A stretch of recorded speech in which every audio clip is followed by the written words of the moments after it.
Hey guys, welcome back to my channel Exam Addict. So in this video we are going to discuss about UGC NTNet most expected topics on higher education part 4 Atmanirbhar Bharat program, and this session is going to be presented by me Swati Kanochia. But before that, please subscribe, like and share my channel Exam Addict. And if you want to know about me तो आप यहाँ से check out कर सकते हैं. Hey guys, welcome back to my channel Exam Addict. So today we are going to discuss about Atmanirbhar Bharat, which is extremely important topic if you are preparing for any of the competitive exam. So ये जो topic है ये बहुत ही important program है, बहुत ही important topic है आत्मनिर्भर भारत, जो कि launch कर दिया गया है and काफ़ी दिन भी हो गए हैं. बट अगर आप किसी भी कॉम्पिटिटिव एग्ज़ाम की तैयारी कर रहे हैं and specially UGC NTA NET SET और जेआरएफ और गेट की, then this topic is so important because Atmanirbhar Bharat में काफ़ी सारी मेजर्स लिए गए हैं, काफ़ी सारे कदम उठाए गए हैं एज़ पर एजुकेशन या फिर आप हेल्थ से रिलेटेड कह लें. एंड इस पैंडमिक में health is also very important, बहुत ही क्रूशल रोल प्ले करता है बॉडी की मैकेनिज़्म, बॉडी की डिफेंस में. सो आज हम जो बात करेंगे वो है आत्मनिर्भर भारत के बारे में.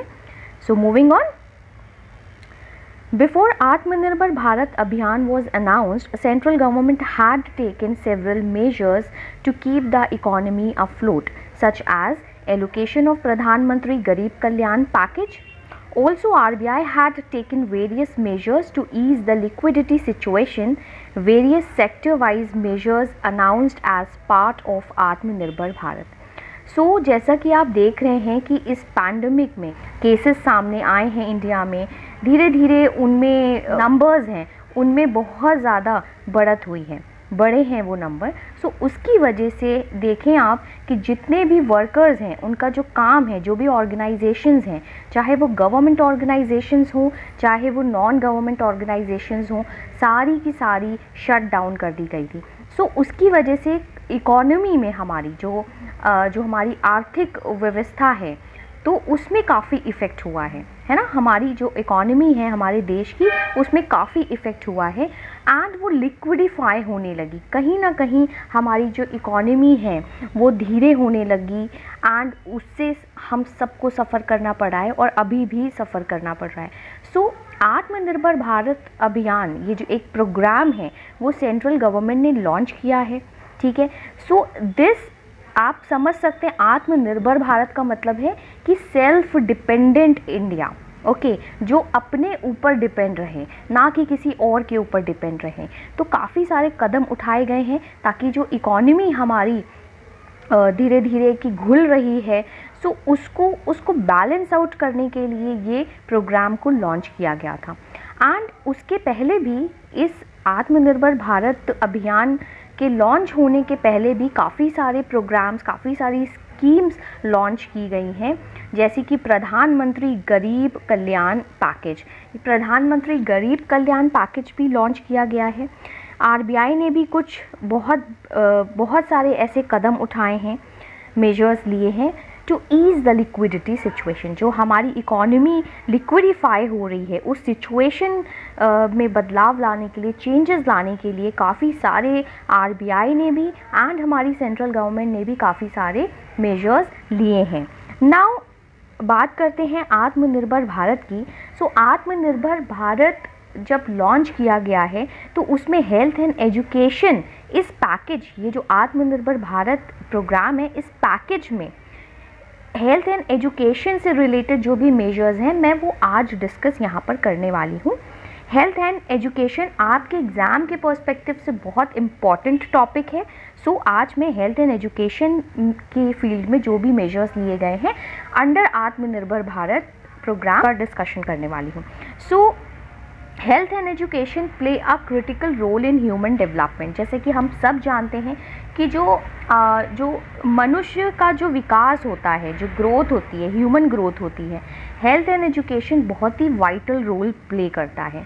In the light of this, the package has taken several measures. So जो capacity building, इसका जो main objective है आत्मनिर्भर भारत का is सेल्फ डिपेंडेंट, मतलब आप खुद से अपने ऊपर आत्मनिर्भर बने, कैपेसिटी बिल्डिंग है, ठीक है, वो इनिशिएट कर सकें, राइट।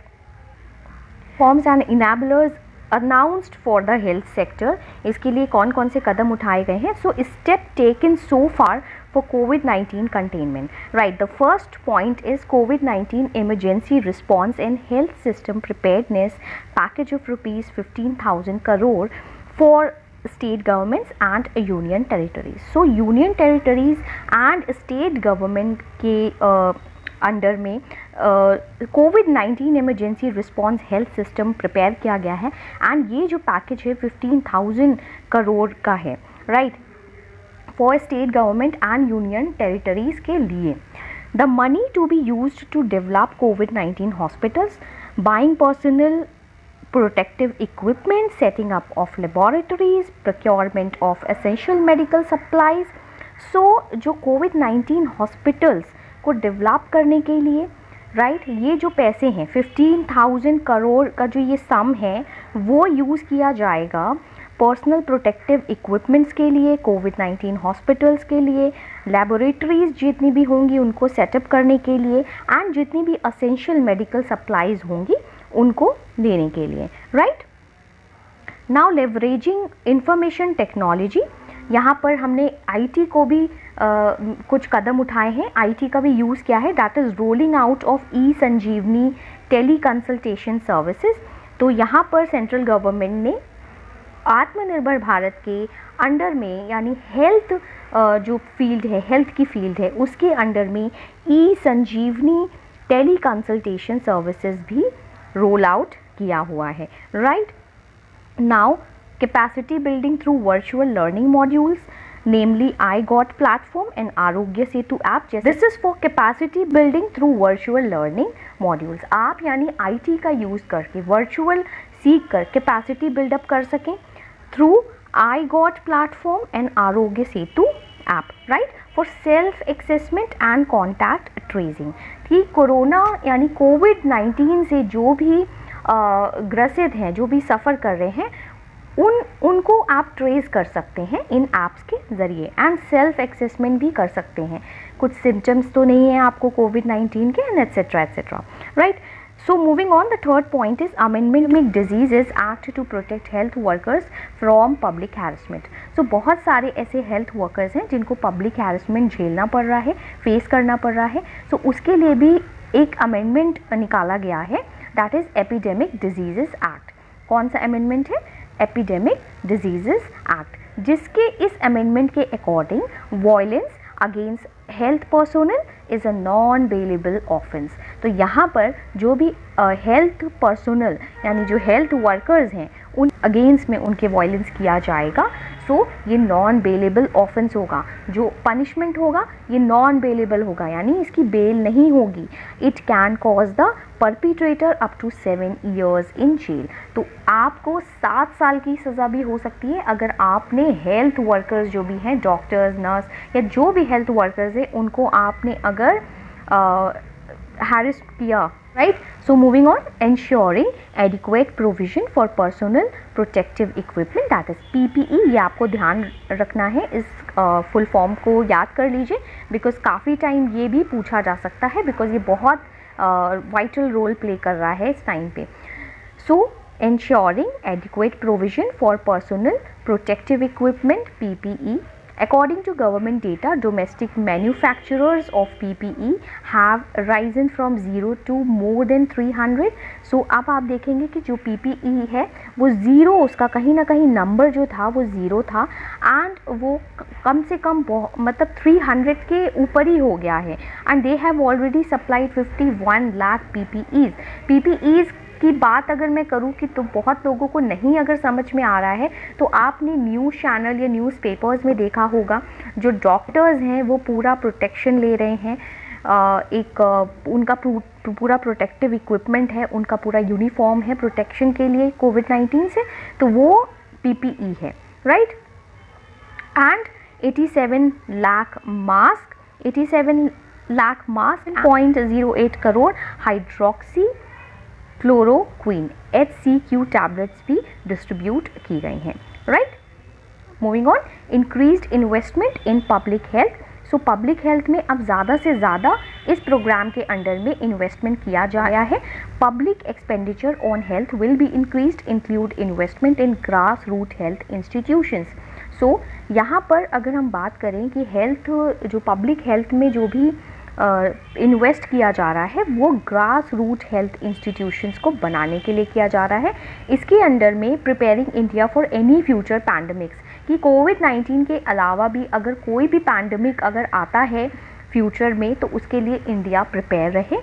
उसके अंडर में फर्स्ट पॉइंट है maintaining infectious diseases hospital blocks in all districts of the country. So हमारी जो कंट्री के जितने भी डिस्ट्रिक्ट्स हैं, हर डिस्ट्रिक्ट्स में इन्फेक्शियस डिजीजेस हॉस्पिटल मेंटेन किया जाएगा, बनाया जाएगा, ठीक है। The second point is strengthening of lab network and surveillance by creating integrated public health labs in all districts along with block level labs and public health unit to manage pandemics, right. So जो भी lab networks हैं, lab laboratories की भी मैंने अभी बात की थी कि लेबोरेटरीज़ भी बनाया जाएगा, तो ज़्यादा से ज़्यादा लैब नेटवर्क जो हैं उनको स्ट्रेंथन किया जाएगा, एक लैब से दूसरे लैब को जोड़ा जाएगा। And surveillance by creating integrated public health labs, तो जो इंटीग्रेटेड पब्लिक हेल्थ लैब्स हैं, जो भी लैब्स होंगे जो कि इंटीग्रेट कर दिए जाएंगे, मिला दिए जाएंगे, उनके थ्रू ही सर्विलांस किया जाएगा in all districts along with block level labs and public health unit to manage pandemics, right. Now moving on, encouraging projects like national institutional platform for One Health by ICMR. Now Indian council for medical research जो है ये एक बहुत बड़ा council है medical के लिए, अगर आप देखें हेल्थ के लिए देखें। सो एनकरेजिंग प्रोजेक्ट्स, जो भी नेशनल इंस्टीट्यूशनल प्लेटफॉर्म के लिए जो भी प्रोजेक्ट्स हैं उनको बहुत एनकरेज किया जा रहा है ICMR के through. Implementation of national digital health blueprint for fulfilling national digital health mission.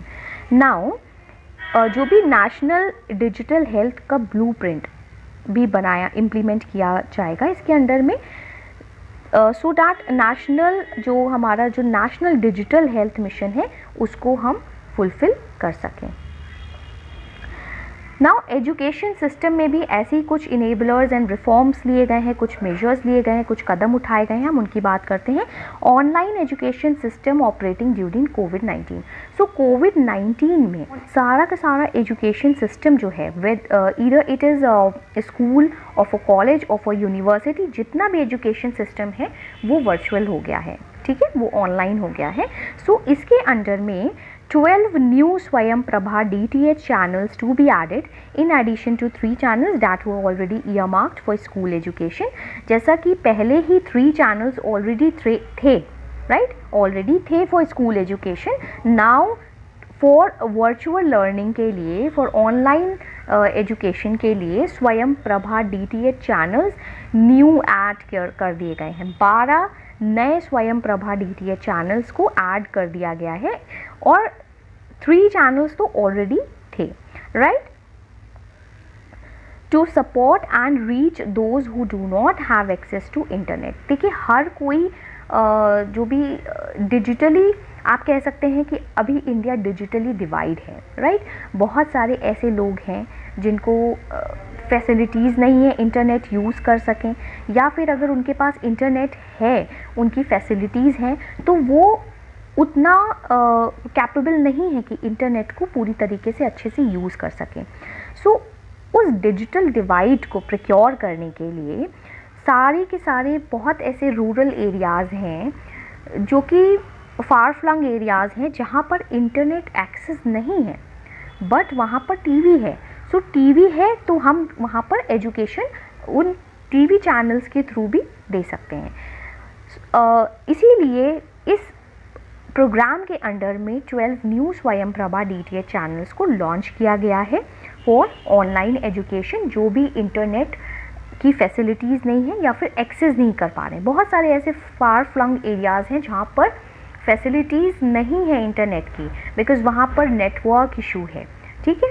So and बहुत लोगों के पास में इंटरनेट है but do not able to use that internet, so इसलिए ही ये चैनल्स को लॉन्च किया गया है। Now moving on, government has also tied up with private DTH operators like Tata Sky, Airtel, etc. to air educational video content in order to enhance the reach among students. तो सारे students के पास में education पहुंच सके, इसके लिए जो government है उन्होंने कुछ प्राइवेट जो DTH ऑपरेटर्स हैं जैसे कि टाटा स्काई, एयरटेल से उन्होंने टाई अप कर लिया है सो दैट सारे स्टूडेंट्स के पास में वो एजुकेशनल वीडियो का जो कंटेंट है वो पहुंच सके, उसको ब्रॉडकास्ट किया जा सके। The next point is Diksha platform has had over 61 crore hits since 24 मार्च। तो 24 मार्च से अगर आप देखेंगे तो दीक्षा जो प्लेटफॉर्म है उसका काफ़ी ज़्यादा यूज़ किया गया है, काफ़ी यूटिलाइज़ किया गया है। 61 करोड़ कम से कम इस प्लेटफॉर्म को वो यूज़ कर रहे हैं। Now Diksha is envisaged as a national digital infrastructure for teachers. Diksha portal aids teachers to learn and train themselves. Now दीक्षा की अगर बात करें तो दीक्षा इज़ फॉर टीचर्स। सो यहाँ पर जो टीचर्स हैं, देखिए पहले कोविड-19 के पहले जो भी क्लासेस होती थी, चाहे वो स्कूल हो, कॉलेजेस हो, यूनिवर्सिटीज़ हो, वो वर्चुअल क्लास नहीं होती थी। बहुत कम ऐसा देखा गया है कि वर्चुअल क्लास होती थी, वर्चुअल क्लास नहीं होती थी, बट हाँ कि IT का यूज़ किया जाता था, ठीक है। फॉर जो भी क्लासेस यूनिवर्सिटीज़ या कॉलेजेस में लिए जाते थे वहाँ पर IT का यूज़ किया जाता था, इंफॉर्मेशन टेक्नोलॉजी का यूज़ किया जाता था, but not we can not say कि एक डिजिटल प्लेटफॉर्म था एजुकेशन का, या फिर आप वर्चुअल ऑनलाइन लर्निंग थी कोविड-19 के पहले, नहीं। कोविड-19 की जब से शुरुआत हुई है एजुकेशन पे बहुत असर पड़ा है, हमारी इकोनॉमी पे बहुत असर पड़ा है। सो स्टूडेंट्स का फ्यूचर देखते हुए ही सेंट्रल गवर्नमेंट ने वर्चुअल या आप कह लें ऑनलाइन एजुकेशन की शुरुआत की। फॉर दैट दीक्षा प्लेटफॉर्म को इन्होंने जोड़ा इस आत्मनिर्भर भारत के अंतर्गत। नाउ दीक्षा जो है, दीक्षा प्लेटफॉर्म है, वो टीचर्स के लिए है। This is for helping teachers to learn and train themselves. So बहुत सारे ऐसे टीचर्स हैं जिनको ऑनलाइन नहीं टीच करना आता है, सो इससे आप लर्न कर सकते हैं, अपने आप को ट्रेन कर सकते हैं। It helps teachers to create training content. So जो भी ऑनलाइन कंटेंट है वो आप डेवलप करना सीख सकते हैं, अपने आप को ट्रेन कर सकते हैं। In class resources, assessment aids जैसे कि क्विजेज हो गए, क्वेश्चन आंसर सेशंस हो गए, यहाँ पर स्टूडेंट्स को एक्सेस करना भी बहुत इंपॉर्टेंट है। देखिए आप एजुकेशन प्रोवाइड कर रहे हैं, बट उस एजुकेशन के साथ साथ स्टूडेंट्स का असेसमेंट भी बहुत ज़रूरी है।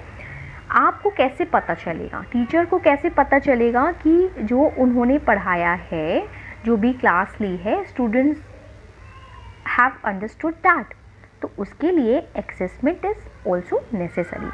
So in this Diksha platform assessment aids यानी आप स्टूडेंट्स के assessment कर सकते हो। resources हैं class like books, okay, notes, PDF in the form of PDF and all, news and announcement and connect with teacher community, and साथ ही साथ आप और भी दूसरे टीचर्स के साथ में, एक जो टीचर कम्युनिटी है उसके साथ में भी कनेक्ट हो सकते हैं।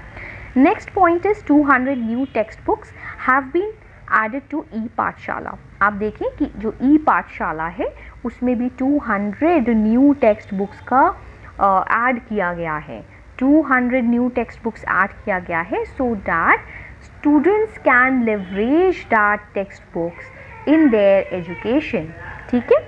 Now the next point is e-Pathshala is a portal or app developed by NCERT. It hosts educational resources including textbooks, audio, video, periodicals and a variety of other print and non-print materials for teachers, students, parents, researchers and educators. So जो ये e-Pathshala है ये एक portal है या app कह लें जो कि डेवलप किया है NCERT ने। ये जो ई पाठशाला है इसमें एजुकेशनल रिसोर्सेज हैं जैसे कि text books, audio, video, periodicals और बहुत सारे ऐसे printed and non printed variety of materials हैं for teachers, students, parents, researchers and educators. So e Pathshala is not only for the students. ये सिर्फ स्टूडेंट्स के लिए नहीं है. This app is also for teachers, parents, researchers, educators, right. तो students के लिए तो ऑलरेडी है ही, but teachers, researchers, educators and parents के लिए भी है. This is all for today. ये बहुत इंपॉर्टेंट टॉपिक है, इसको आप प्रिपेयर कर लीजिए. एंड आत्मनिर्भर भारत जो है उससे बहुत सारे क्वेश्चन पूछे जाने के बहुत चांसेस हैं.